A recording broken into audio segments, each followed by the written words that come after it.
Welcome back to Candid Conversations with Danetha and Katie, where we have discussions that help accounting professionals become their highest and best self. So today we're going to be talking about fashion. And Danetha, I'd love to kick it off and hear about how you use fashion to express yourself. Oh my gosh, I love this question. And in alignment with our previous conversations, this is an area that I'm continually evolving in. However, one theme that has remained true throughout my journey is that I love being comfortable. That is my utmost important thing whenever I dress myself. And a lot of that is because I bike everywhere. And so one of the things about my fashion is I love to combine, I call it athletic chic. So like feminine looks with like a sporty look. So I'll wear like a sports jacket, or I'll wear like a really cute dress with some sneakers. So that's how I would describe my fashion, how I like to express myself, that combination of athletic chic. Oh, I love that. That's so neat that you bike everywhere. Yes. In a big city. I think that's so important to be comfortable and feel not only comfortable in terms of like moving and like you said for biking, but also so you're not sitting in a meeting with like a shirt that you're like pulling up or pulling down to be longer, and that makes you feel comfortable and confident.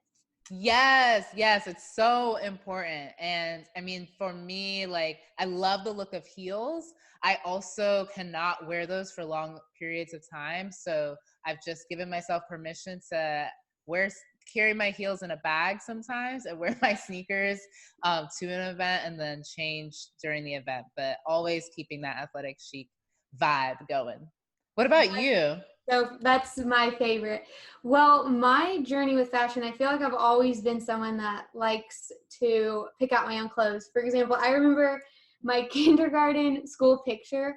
I was like, I'm wearing my favorite skirt, which was snakeskin pleather purple.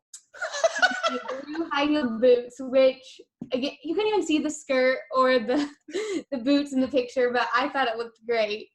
And a shirt that was pink and did not match at all. But okay. But I feel like over time I've continued to express myself through some of my outfits, but that other people haven't always appreciated it. So I remember a personal story here. Whenever I was at work at EY, there were two people that always commented on my dressing, and they would say like, I would never take the time to get ready in the morning, or how do you have the energy to do your makeup? Like, I just don't care about that. And I found it interesting because for me, like, I enjoy doing that. I think it's fun. And I mean, I don't think that I take that long. I mean, 30 minutes, maybe an hour if I have to shower and do everything to get ready. But it's just something I enjoy doing. So if it's like an expression of yourself, whether you want to be comfortable or you want to wear the high heels, which I don't enjoy wearing high heels, it's great. Yes. Well, and that's also interesting that at times, yeah, just how people feel the need to give their opinion on Yeah. things that give us joy. That is very interesting and a reflection on them, not us. What would you say with fashion? What would you say are some things that women can do if they feel like they want to appear more fashionable or express themselves and they don't know where to start? Oh my gosh, I can so relate to this. I worked with a stylist, a wardrobe stylist, to help me figure this out. And we can include links because I blogged about it. We can include links below because I really felt lost. Like I didn't know where to start. I just had all these clothes in my closet that I felt like I knew that they didn't represent me. That's all I knew, but I didn't know what represented me. And so the first thing that she helped me do was figure out a color palette that I loved. And so that was super fun. It felt like a creative exercise where I just put together colors that really resonate with me. So for me, red is something that I love, maroons, golds, champagnes, like those types of things. Black is a color that I like as well. And then after we put together the color palette, then we did a closet cleanse, and I had to clean out everything in my closet that did not match that color palette. And that was the majority of my closet. And it was actually very therapeutic, because as I was going through each piece, like, there are memories attached to it. So I got to relive those memories, and I got to release those memories as well. In terms of the clothing, like, I could still hold on to that memory, but I gave myself permission to, like, let go of the piece of material and keep that memory within me if I wanted to. And so that was the next step, was cleaning out my closet so that I could now have space to incorporate items that were now in that color palette. And that those items, she gave me a list of staple items that that she felt that every woman, professional woman, should have in her closet. And then from there, I could build on top of that. Oh, I love that. I feel like that's something I need to do personally, is cleanse my closet. And I think the idea of working with a professional to help you pick out what you need is wonderful, because it can be super overwhelming. And I love that you brought up the memory piece, because I definitely find myself holding on to clothing, whether it's like it's tied to a memory or something like, oh, my mom gave me this for Christmas years ago. Like, I feel too bad getting rid of it. And it shouldn't be like that. That was me too. Like, I didn't want to get rid of pieces because they were gifts, even though I had never worn them. But I felt that, yeah, it was given to me and I wanted to hold on to it. But what that was doing was just it was taking up space in my closet, and therefore, like, space in my, if you're open to this, like, space in my energy. So letting myself release that opened me up to buying more things, and then also releasing some energy that I no longer wanted to hold on to. That's amazing. And I think it's super important that, we've talked a lot about inner work and how, what's going on internally is like affecting our external. So you bring up like creating space and clothes, making you feel more confident. But I found it really interesting that dressing affects not only how you feel about yourself, but how other people perceive you. And there was this study where this guy was talking about, on a bus, he noticed that he asked for some directions and where to get off at a certain bus stop. And one person told him, okay, get off at this bus stop right here. And then someone else came up and was like, no, get off actually in 2 bus stops. And he ended up taking the advice of the second person. And whenever he got off the bus, he was like, why did I do that? Why didn't I take the advice of the first person? And basically it comes down to the guy that told him to get off at the second stop, and the advice he took, he was dressed professionally, whereas the other guy, like, hadn't showered, had the stain on his shirt. And that theory of, how you view other people and how you view their advice, it holds true through many studies that, your dress, it's not just affecting how you feel, but also how other people interpret and experience you.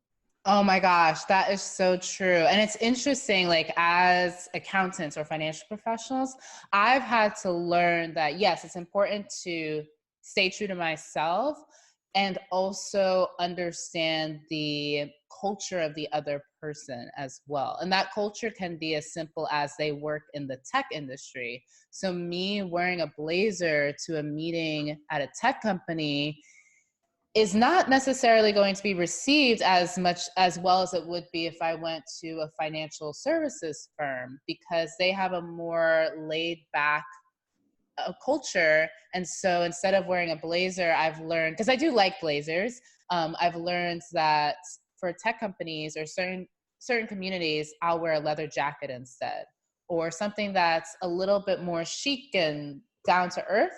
And approachable, because it is important to let the other person know that you are relatable. Yeah, absolutely. And I think this ties into a little bit what we talked about before, that you want to dress in a way that's not distracting, but you have to balance that with feeling good. So you have, your closet of items that you really enjoy wearing and you feel like express you, and then you match them to fit, like you were talking about when you go to different types of meetings and how you dress. You might not wear the blazer to this one, but you might wear it to another meeting. Yes, exactly. So how do you balance that for yourself? Like staying true. How would you describe your style, Katie? So I, like yourself, love being comfortable. At QuickBooks Connect Melbourne, by the second day I was wearing some sneakers because Nice. I gotta be comfy because I cannot be myself. But if I had to describe my style, it would be a combination of being comfortable, that is so important to me, like you said, but also free. And Mm. why I like to say free is I like colors. I like things that aren't too tight. I like things that make me feel like I can think and be creative, because I've noticed that if I wear something that is like really, really like tight and form fitted, I feel like that makes me tight everywhere. And maybe that sounds funny, That makes but so much sense. I like things that like hug and like make you feel female, but I can't be restricted. So I got to be able to move. And like if some, like a skirt, for example, if I can't like walk freely, oh my gosh, I cannot wear that. So freeing, comfortable, but womanly is how I like to have my clothes. Oh my gosh, that you just lit a light bulb in my mind, because I'm also the same way with tight clothes. Like I like form-fitting Yeah. clothes to show off my figure, but I do not like feeling restricted. And I did not make that connection between how my body's feeling and then my ability to be creative. Like if I feel tight and restricted in my body, then I'm going to feel tight in my ability to think outside the box. Yes, yeah, that's exactly how I am. And another study that kind of relates to what we're wearing and how we can perform was, there was a study a doctor performed with his colleagues, and they did extensive studies on this, basically to see if the clothing you're wearing actually affects your performance. Hmm. And what they tested was, they had people in painter's coats versus a white doctor coat, the traditional, when you have a doctor come in, they're in that white coat, they put them in that. And what they found is that you're more attentive and more aware and more confident whenever you are wearing a white coat versus a painter's coat. And then they tested to see, okay, do you actually have to be wearing it or do you have to just see it? And whenever the people weren't wearing the doctor's coat and they just saw a doctor's coat, the effects weren't the same. So what you're wearing does matter in how you're going to perform. That is so interesting. So what I'm hearing is we take on the persona of the attire that we're wearing. Yes. And I know personally, when I started working for myself, I would get up, go to the gym in the morning, and then there was times when I would just not get ready. And I was like, you know what? I'm not meeting anyone today. I'm going to be a hermit. And after a little bit, I was like, I don't feel good about this. Like, it would be afternoon when I was like taking my shower. And so now I'm like, all right, unless you're like, not feeling good or you're really tired, like you need to get up and get ready every day, just like a normal job, so that you feel good and you perform well, because it definitely makes a difference. It totally does. Oh my gosh, I had that same experience as well, that it's easy to not get ready, especially if you not only work for yourself, but you work from home and you don't see people in person or even video chats. And so I had to start disciplining myself and treating my mornings like I was getting up and leaving to go to work. One of the podcasts that I love listening to is Being Boss. It's two women that own their own respective businesses, and then they talk about how they show up as bosses in various aspects of their life, including their business. And one of the tips that I got from them was, one of the ladies actually goes on a walk first thing in the morning as if she's walking to work, and she'll come right back to her place, her home, because she works from home, but she'll do a loop around the neighborhood as if she's walking to her place of work. So that's what triggers her to start thinking about her day like she's going to work. So she'll get up, brush her teeth, get ready, go on this walk like she's going to work, and then come home, and then she starts her day. Wow, that's so interesting, but it makes sense. It's your appearance and your surroundings, all of that, it matters to get us in the right frame of mind. Now, I'm not saying that I don't wear comfortable leggings a lot when I work. I love to be free, but there's something about like putting on like a cute sweater that I feel good in or a nice shirt and doing your hair, your makeup, like taking a shower. It's you can still be comfortable, but there's total difference between just staying in your, pajamas all day. Well, and I will say, some people say that leggings are not pants. I believe leggings are pants. So that's totally cool that you wear those a lot of the time. Are there any tips that you would give to someone that's like, okay, well, that's great that both of you work for yourselves and you have some flexibility with how you express yourself through your fashion, but I work for a firm and I would love to showcase more of my fashion, but there are maybe unspoken rules about how to dress. What would be your advice to a woman that is in that position? So I would say if you can't afford to get, someone to help you dress, that would be awesome. But if you can't and you're on your own, I would think about like statement pieces that you can purchase. I know that I love finding like new little boutiques or even whenever there's, uh, we have one in Truckee, like it's not a farmer's market, but it's where like vendors all come and some of them are jewelry vendors. So like I love to find like little pieces of jewelry that are unique and that you really enjoy wearing. Because I find that if like I put on, I don't know, some like nice new earrings or something, like I feel better. So little statement pieces, also just finding clothes again that make you feel confident, but try on something different that if you usually wear black, maybe try on like blue or red, as you said.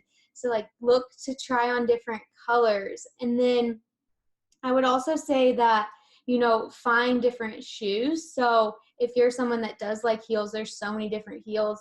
I personally don't enjoy wearing heels, so I would rather find like cute little like flats or sandals that are appropriate. So you can find little accessories, I feel like that, are different, but they really change your outfit.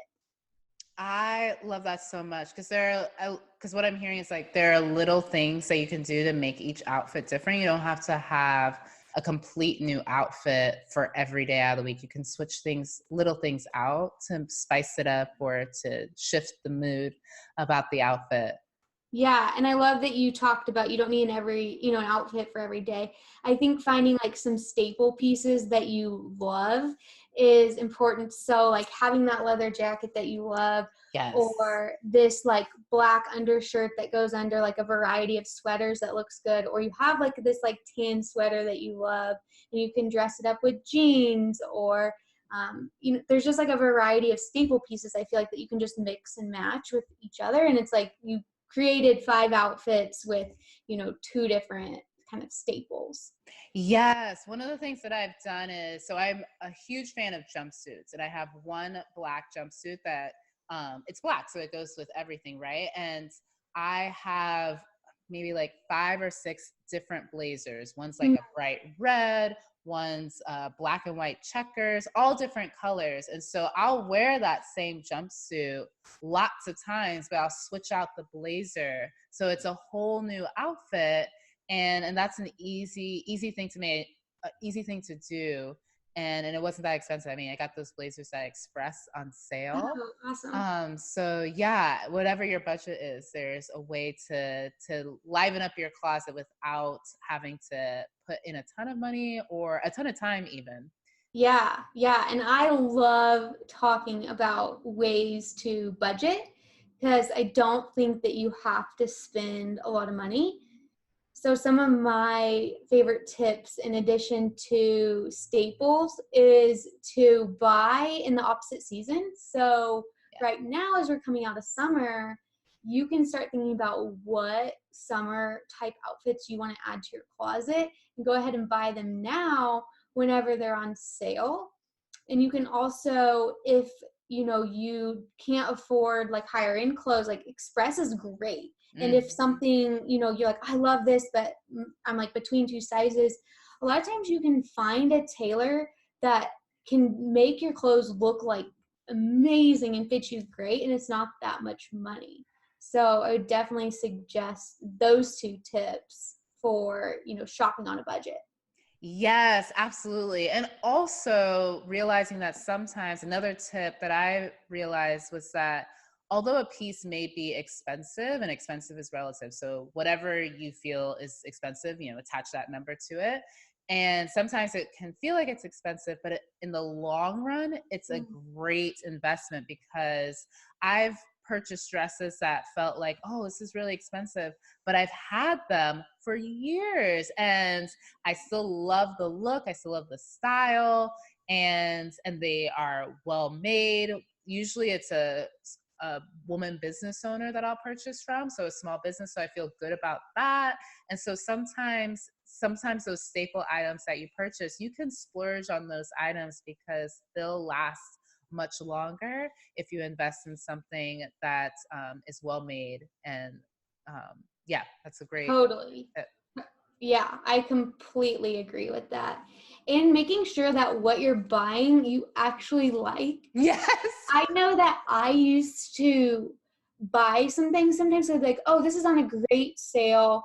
I don't need to wear it that many times to make it worthwhile. And then it just stays in your closet and maybe it even falls apart almost. So make sure you like what you're buying. And like you said, sometimes investing in it is totally worth it. Yes, yes, yes. And if you're looking for inspiration, Google some of your favorite actresses or people in maybe even politics, or other women that you find inspirational, the way that they dress themselves. I know for me, I love watching Scandal, and Olivia Pope is like one of my favorite people. She has a style that I wouldn't replicate exactly, but there are elements of it that really inspire me. So find someone that you look up to. It could even be another girlfriend, and get inspiration from that to help you figure out what are those pieces you actually like, so that when you do go shopping, you have an idea and you don't buy something that isn't a fit for your style. Oh, yes, that is a great idea and recommendation. It made me think about something I love doing is using Instagram, and there's it's called like to know it app, and people can link all of their clothes because I find myself a lot of times when I go shopping, I'll be like, okay, I like this, I like this, I like this, and then I get stuff and none of it goes together. This is all great, but I don't even know how to put it together. So if I can use an app where they like link their whole outfit, I can be like, oh, I like all this, or maybe you like how they combined a couple things, and then you can use that to either buy directly or find similar pieces. Oh my gosh, that is such a great idea. I've seen that Like It to Know It app, but I've never used it. So thanks for that tip. Yeah, it's awesome. So, Danetha, as we're talking about fashion and clothing and how you've had some of your pieces for a really long time, do you have some tips on how you can best extend the longevity of your clothes and them lasting a long time? Yes. So one of the things that I think is really important to do is invest in dry cleaning your items. There are some items that I dry clean that don't say they have to be dry cleaned, but I know the material, like this jacket, I could technically put in the washer, but I know with this beading that it's probably best that it's dry clean and handled in a gentle manner. So invest in dry cleaning. And then the other thing that I like to do with some of my items is put them in a satin pillowcase, and then put that in the washer and let them wash that way. I do that with some of my delicates and some other items that I want to make sure that they last a long time. So that's something else that you can try. Oh, that's so helpful. Well, thank you so much to everyone listening and tuning in to Candid Conversations with Danetha and Katie. We want to leave you with a final question. How would you describe your fashion style? We'd love to hear in the comments below. As always, thank you again. We love sharing these discussions with you, and tune into our next conversation. Bye.